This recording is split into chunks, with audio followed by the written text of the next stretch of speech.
کیا ٹک ٹاک سے پیسے اور شہرت کمانا جائز ہے؟ ٹک ٹاک کے بارے میں ایک سوال کئی مہینوں سے لوگ پوچھ رہے ہیں، تو مجھے اس کی چونکہ پوری طرح تحقیق نہیں تھی تو اس لیے میں جواب نہیں دے رہا تھا۔ اب جو تحقیق ہوئی ہے اس کے حساب سے ٹک ٹاک صحیح بھی ہو سکتا ہے، غلط بھی ہو سکتا ہے۔ ایک ایپلیکیشن ہے جس میں آپ ایک ایکٹنگ کر کے لوگوں کو اپنی طرف مائل کرتے ہیں، تو اگر وہ ایکٹنگ ہے، ایکٹنگ برائے ایکٹنگ ہے اور لوگوں کو پتہ ہی ایکٹنگ ہے اور اس سے کوئی آپ اچھا سبق دے رہے ہیں، اچھا میسج دے رہے ہیں، یا مزاح برائے مزاح ہے جس میں کسی کی توہین نہیں ہے، دل شکنی نہیں ہے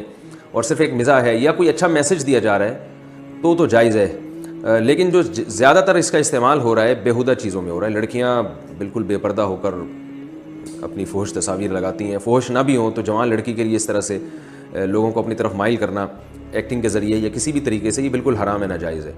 تو ٹک ٹاک میں اگر کوئی فحش چیز کو آپ پروموٹ کر رہے ہیں یا اس کا پیش کرنے کا طریقہ ہی غیر شرعی ہے، یعنی اس میں فحاشی ہے، تو وہ ناجائز ہے۔ اور اگر اس میں کوئی میسج اچھا دیا جا رہا ہے لوگوں کو، اور میسج صرف میسج اچھا نہیں ہے بلکہ میسج دینے کا طریقہ بھی اچھا ہے، یعنی جائز ہے۔ اور جائز کا مطلب میں نے بتایا کہ یہ ضروری نہیں کہ ٹوپی اور پگڑی پہن کے ہو، بلکہ جائز کا مطلب یہ ہے کہ کوئی مزاح ہو، یا جیسے میں نے بتایا جو پرینک آتے ہیں ان میں ہلکا پھلکا مزاح اگر اس پرینک میں ہوتا ہے اور اس میں کوئی بہت زیادہ کسی کو، کیونکہ بعض پرینک ایسے ہیں بندے کی موت ہی واقع ہو گئی، انسان ہی مر گیا اس میں، ایسا ڈرا دیا اس کو، تو ظاہر اس طرح کی پرینک بھی جائز نہیں ہے۔ تو جس طرح پرینک میں کوئی مزاح ہوتا ہے جس میں بے حیائی بھی نہ ہو اور تھوڑی دیر کی تفریح ہوتی ہے، تو اس حد تک اگر ٹک ٹاک میں کوئی ایکٹنگ کرتا ہے اور لوگوں کو اپنی طرف مائل کرتا ہے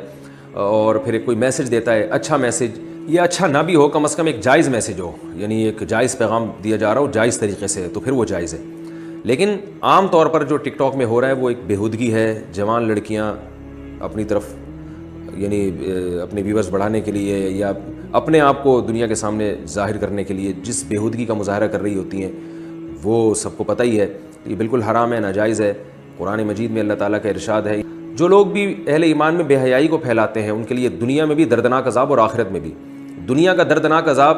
یہ حکومت کی ذمہ داری ہے، یعنی اس آیت میں اللہ نے بتا دیا کہ حکومت پر لازم ہے کہ ان کو دنیا میں عذاب دے۔ اب چونکہ حکومت پورے طور پر شرعی حکام کو فالو نہیں کرتی، لہذا دنیا میں تو یہ لوگ سزا سے بچ رہے ہیں، لیکن اللہ نے فرمایا کہ آخرت میں سزا بھی ہے اور وہ سزا بہت شدید ہے۔ تو ان لڑکیوں کو خاص طور پر جو اس طرح سے بےہودگی کو، بے حیائی کو پروموٹ کر رہی ہیں، ان کو اللہ کے عذاب سے ڈرنا چاہیے۔ مسلمان عورت حیا دار ہوتی ہے، لیکن یہ جو بے حیائی ہے اس کی آپ کو دنیا میں بھی بہت بھاری قیمت دینی پڑے گی اور آخرت میں بھی۔